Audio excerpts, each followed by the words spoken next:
ఇంటికొచ్చినాక సరిగ్గా వీడియోనే పెట్టలేదు కదా! ఎందుకంటే, ఇక బాబుకి ఇలా అయింది, చిన్నోడికి ఇలా అయింది. వాడిని చూసుకుంటూ నేను వీడియోను సరిగ్గా తీయలేదు. షార్ట్స్‌కి మాత్రం తీసుకుంటూ షార్ట్స్ మాత్రం అప్‌లోడ్ చేస్తూ ఉన్నాను. ఇక పెద్దగా పని కూడా లేదు. బాబుతోనే ఎక్కువ టైమ్ స్పెండ్ చేస్తున్నాను కాబట్టి, ఏ పని షేర్ చేసుకోవడానికి వీలు కాలేదనమాట. ఇక ఈరోజైతే ఫ్రిడ్జ్ క్లీన్ చేసేద్దాము. నాకైతే ఆ ఫ్రిడ్జ్‌ని చూస్తుంటే ఏడుపే వస్తుందనమాట. ఈ ఎండాకాలానికి మా చుట్టాలొచ్చినప్పుడు పిండి ఎక్కువగా రుబ్బి రుబ్బి పెట్టుకున్నాం కదా! ఇడ్లీ పిండి పొంగి, పొంగి, పొంగి ఫ్రిడ్జ్ అయితే ఒక నాశనం అయిపోయిందనుకోండేమా! అలా ఉన్నిందనమాట. అందుకే వచ్చి రాగానే ఫ్రిడ్జ్ క్లీన్ చేయాలి అనుకున్నాను. కానీ వచ్చి రాగానే బాబుకి ఇలా ఆపరేషన్ అయింది కాబట్టి కొంచెం టైం తీసుకున్నాననమాట. ఇక బాబు కొంచెం పర్వాలేదు. బానే యాక్టివ్‌గా ఉన్నాడు. వాడికి నొప్పి అలా ఏమీ లేదు కాబట్టి వాడి పాటికి వాడికి టీవీ పెట్టిచ్చేసి నేనైతే ఇలా ఫ్రిడ్జ్ క్లీన్ చేయడానికి దిగేసాననమాట. ఇక మీ అందరికీ తెలిసిందే కదా! లాస్ట్ వీడియోలలో కూడా నేను చెప్పాను. ఈ బెల్ట్‌ని కూడా ఇలా రిమూవ్ చేసి క్లీన్ చేసుకోవచ్చు. ఈజీగానే వచ్చేస్తుందని చెప్పేసి. మిగతావన్నీ క్లీన్ చేసి పెట్టేసాను కానీ బెల్ట్ తీయడం మర్చిపోయాను. ఆ తర్వాత బెల్ట్ కూడా తీసి క్లీన్ చేసేసాను. ఇక ఫ్రిడ్జ్ అయితే క్లీన్ చేయాలి.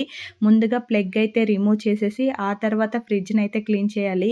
ఫ్రిడ్జ్ లోపల ఉండేవన్నీ ఫ్రిడ్జ్ పైనకి ఎక్కేసింది. ఫ్రిడ్జ్ పైన కొంచెం ఫోకస్ చేయకండి. ఇక ఫ్రిడ్జ్ క్లీన్ చేయడానికి చాలామంది చెప్తారు. ఈ లిక్విడ్ యూజ్ చేయాలి. అందులో సోడా పిండి వేయాలి. అదే సోడా ఉప్పు వేయాలి. అలా ఇలా అని అంటారు. ఏమీ అవసరం లేదు. విమ్ లిక్విడా లేదా విమ్ బారే యూజ్ చేస్తున్నారా? దాంతో క్లీన్ చేస్తేనే క్లీన్ అయిపోతుందనమాట. మనం ఎక్స్‌ట్రాగా వంట సోడా ఏసినా, ఏం వేసినా అది ఉన్నన్ని రోజులే క్లీన్‌గా ఉంటుంది. మళ్ళీ యథాప్రథ అయిపోతుందనమాట. మనం ఎన్ని రోజులుగా నీట్‌గా పెట్టుకుంటామో అన్ని రోజులు నీట్‌గా ఉంటుందనమాట. అప్పుడప్పుడు క్లీన్ చేసుకుంటూ ఉండాలి.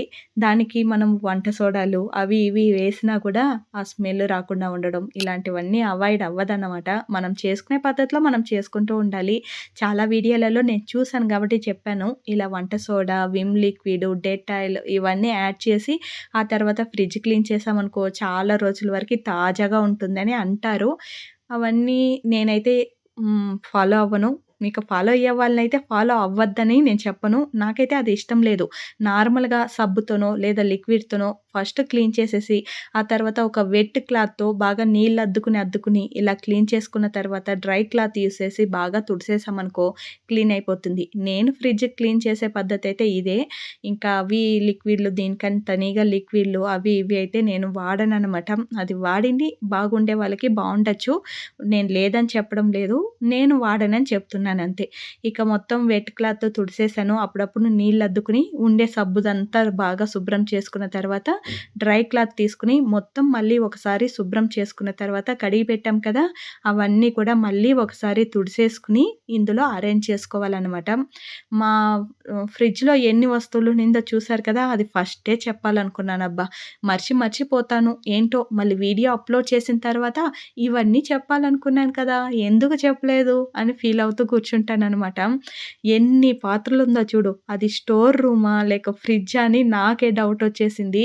ఈసారే అన్ని పాత్రలు నా ఫ్రిడ్జ్‌లో ఉండడం ఫస్ట్ టైమ్ అనమాట. చింతపండ్లు అవి ఇవి అని తెచ్చాం కదా! అవన్నీ ఇక బయట పెడితే పాడైపోతుందని ఫ్రిడ్జ్‌లో పెట్టేసాననమాట. మినీ స్టోర్ రూమ్ లాగా ఉంది నా ఫ్రిడ్జ్ చూడ్డానికి. మీ ఫ్రిడ్జ్‌లో కూడా ఇలా మినీ స్టోర్ రూమే ఉంటుందా? లేదా పెద్ద స్టోర్ రూమ్ ఉంటుందా? లేకుంటే ఏమి పెట్టరా? అది కూడా కొంచెం కామెంట్‌లో తెలిపేయండి. తెలుసుకోవాలని ఉంది అంతే. నేనైతే ఎప్పుడు పెట్టను. ఈసారి చింతపండు, మిరపకాయలైతే లేవు కానీ చింతపండు అలాంటివి కొన్ని కొన్ని ఊర్లో నుంచి తెచ్చుకున్నాం కదా! వడియాలు అవన్నీ. అలాంటివి కొన్ని ఫ్రిడ్జ్‌లో పెట్టాల్సొచ్చింది కాబట్టి మినీ స్టోర్ రూమ్ అయిపోయిందనమాట. ఇక అన్నీ అరేంజ్ చేసుకున్నాను ఇలాగా. అన్నీ శుభ్రం చేసేసాం కదా! కొంచెం తేముంటే దాన్ని మళ్ళీ డ్రై క్లాత్‌తో తుడిసేసి ఇలా అరేంజ్ చేసుకున్నాననమాట. మనం ఒక 6 నెలలకు ఒకసారి ఇలా ఫుల్ ఫ్రిడ్జ్ క్లీన్ చేస్తే బాగుంటుంది. లేదా కొంచెం సంవత్సరానికన్నా క్లీన్ చేసుకుంటే బావుంటుందనమాట. నేను ఫుల్ ఫ్రిడ్జొచ్చి ఒక 6 నెలలకి అలానే క్లీన్ చేస్తాను. టోటల్‌గా క్లీన్ చేయాలంటే. లేదంటే నేను కూరగాయలు తెస్తాం కదా! వీక్లీ తెస్తాం కదా! మిగతా ఉండే ఫ్రిడ్జ్‌లో ఉండే కూరగాయలన్నీ బయట పెట్టేసి ఏది బావుంది, ఏది బాగాలేదని చెక్ చేసుకొని పాడైపోయిందన్నీ తీసి పడేసి ఫ్రెష్‌గా ఉండేది మాత్రం పెట్టుకుంటాను. అప్పుడు మనకి ఐడియా ఉంటుంది. ఏ కూరగాయలు ఉంది, లేదు అని కూడా. కొన్ని కొన్ని పెట్టేసి మర్చిపోతూ ఉంటాం ఫ్రిడ్జ్‌లో. అందుకని వీక్లీ వన్స్ అలా అలా చేస్తాను. ఇక 6 నెలలకో, సంవత్సరానికో ఇలా చేసుకుంటాము. కానీ 6 నెలలకి తప్పకుండా చేసేస్తాను. ఇక మధ్యాహ్నంకైతే నాకు పప్పు తిని, తిని బోర్ కొట్టేసింది. చిక్కుడుగాయలుంటే చిక్కుడుగాయ పులుసు పెట్టుకునేసాము. అందులో కొంచెం ఉల్లగడ్డలు కూడా వేసుకున్నామనమాట. సింపుల్ అంటే ఈ ఫ్రిడ్జ్ క్లీనింగ్‌లోనే ఉండిపోయాను కాబట్టి మా ఆయనకి 11 గంటలకంతా లంచ్ వేర. గబగబా చేయాలంటే తొందరగా చేయడానికి వీలు కాదు. అందుకే సింపుల్‌గా లంచ్ అయితే ఫినిష్ చేసేసాను. చికెన్ ఫ్రై మాత్రం మా ఇద్దరికే, నాకు మా చిన్నోడికి మాత్రమే. మా ఆయన చికెన్ తినరు. మా పెద్దోడు అస్సలు నాన్ వెజ్ తినడు కాబట్టి వాడికి సెపరేట్‌గా ఎగ్ బాయిల్ చేసి ఇవ్వడమో, లేకుంటే ఫ్రై చేసి ఇవ్వడమో అలా చేసి ఇచ్చేస్తాననమాట. ఇక ఎగ్ నాన్ వెజ్ కాదా అని మళ్ళీ కామెంట్‌లో దొబ్బకండి. అంటే ఎగ్ ఒక్కటే తింటాడు. మిగతా ఏమి తినడు. అది ఎగ్ నాన్ వెజ్జా? వెజ్ అని నాకైతే క్లారిటీ లేదు. కొంతమంది వెజ్ అంటారు. కొంతమంది నాన్ వెజ్ అంటారు. ఏంటో ఇక మీ చాయిస్‌కే వదిలేస్తున్నాననమాట.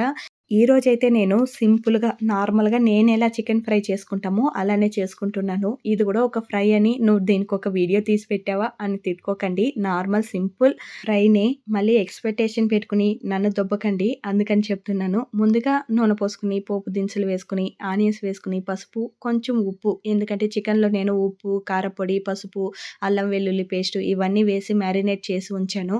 అందుకోసం కొంచెం అంటే కొంచెం ఉప్పు వేసుకొని అవన్నీ ఫ్రై అయిన తర్వాత అల్లం వెల్లుల్లి పేస్ట్ వేసుకొని, చికెన్ బాగా మెత్తపడేంత వరకు నూనెలోనే ఫ్రై చేసుకుంటాననమాట. చికెన్‌లో నుంచి వాటర్ వస్తుంది కదా! ఆ వాటర్‌లోనే ఉడికిపోతుంది. ఎక్స్‌ట్రాగా వాటర్ అయితే వెయ్యను. వెయ్యాల్సి వస్తే వేస్తాను. అసలు అవసరపడదనిపిస్తుంది.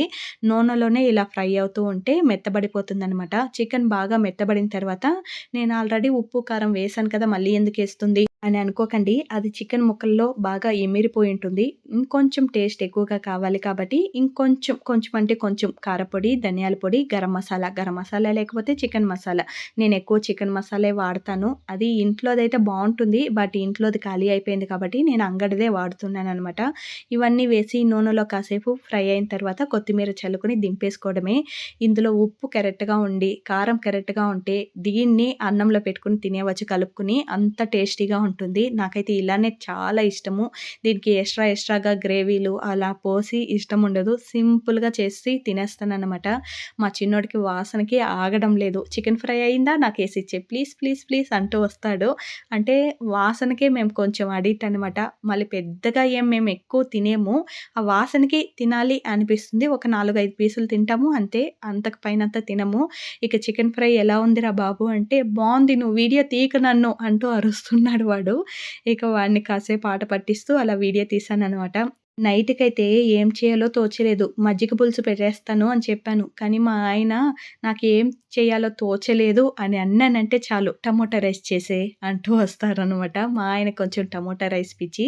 కానీ కుక్కర్‌లో పెడితే తినరు. ఇలా తనీగా ఫ్రై చేసి ఇయ్యాలి అన్నాన్ని. అలానే నచ్చుతుంది మా ఆయనకి. నాకు ఏం చేయాలో తోచలేదు. ప్లీజ్ చెప్పవా అంటే చాలు టమోటా రైస్ చేసేయి అనేస్తారు ఈజీగా. ఇక వాళ్ళ కోసం టమోటా రైస్ అయితే చేసేసాను. మేము గూడా తిన్నామనుకో మధ్యాహ్నం కూరుంటే అవే తినేసాను. మిగిలిన కూరలు ఇక పడేయలేం కదా! మనం ఒక మినీ డస్ట్‌బిన్ అనమాట. మిగిలిన కూరలు, మిగిలిన అన్నాలు తిని మనం బాగా బలిసిపోతూ ఉంటాం. అందుకే మనం లావైపోయేది ఆడవాళ్ళు నాకు తెలిసి. ఇలా మిగిలిన కూరలు, అన్నం అన్నీ తినేసి అలా బలిసిపోతూ ఉంటాం. ఏంటో మరి ఇక మన ఆడవాళ్ళ పనే అదే ఇక. పడేయలేం కదా! అందుకోసం తిని లావైపోతూ ఉంటాం కడుపులో పడేసుకుంటూ. నేను చెప్పింది నిజమా కాదా కామెంట్‌లో తెలిపేయండి. ఇక మా పిల్లలకైతే స్కూల్ రీఓపెన్ అవ్వబోతుంది. బుక్స్ అయితే తెచ్చేసారు. ఊరు నుంచి వచ్చిన మరుసటి రోజే బుక్స్ తెచ్చి పడేశారనమాట. బైండింగ్ చేసి పెట్టేయొచ్చని చెప్పేసి. మా పెద్దోడు నేను లాస్ట్ ఇయర్ చెప్పించాను మా పెద్దోడికి. బుక్స్ ఇలా బైండింగ్ చేసుకోవాలి చూసుకో నాన్న అని చెప్పేసి. వాడు బుక్స్ వచ్చి రాకముందు వాడి బుక్స్ వాడే బైండింగ్ చేసి పెట్టుకునేసాడు. మా చిన్నోడి బుక్స్ మాత్రం అలా ఉండిపోయింది. వాడిది మాత్రం చెయ్యాలి. అందుకోసం బైండింగ్ చేద్దామనైతే కూర్చున్నాను. కానీ నాకు ఫుల్ టయర్డ్‌గా ఉండింది గాబట్టి కొంచెమే చేశాను. ఏంటో ఇక నేను ఇంకా ఊరు నుంచి వచ్చాక తేలుకోలేదనమాట. కాస్త బాడీ పెయిన్స్ ఇంకా ఉంది. అందుకోసమే కొన్నే చేశాను. ఇంకా కొన్ని ఉండిపోయింది. అవును. మీకు బైండింగ్ చేయడం ఇష్టమా? అయితే తప్పకుండా కామెంట్‌లో తెలిపండి. మీ ఇంట్లో బైండింగ్ ఎవరు చేస్తారన్నది తప్పకుండా నాతో షేర్ చేయాలనిపిస్తే షేర్ చేసుకోండి. ఇక ఈ వీడియో మీకు నచ్చినట్లయితే ప్లీజ్ లైక్ చేయడం, సబ్స్క్రైబ్ చేయడం ఇవన్నీ మర్చిపోకుండా చేసేసుకోండోయ్. Thank you so much. Bye bye.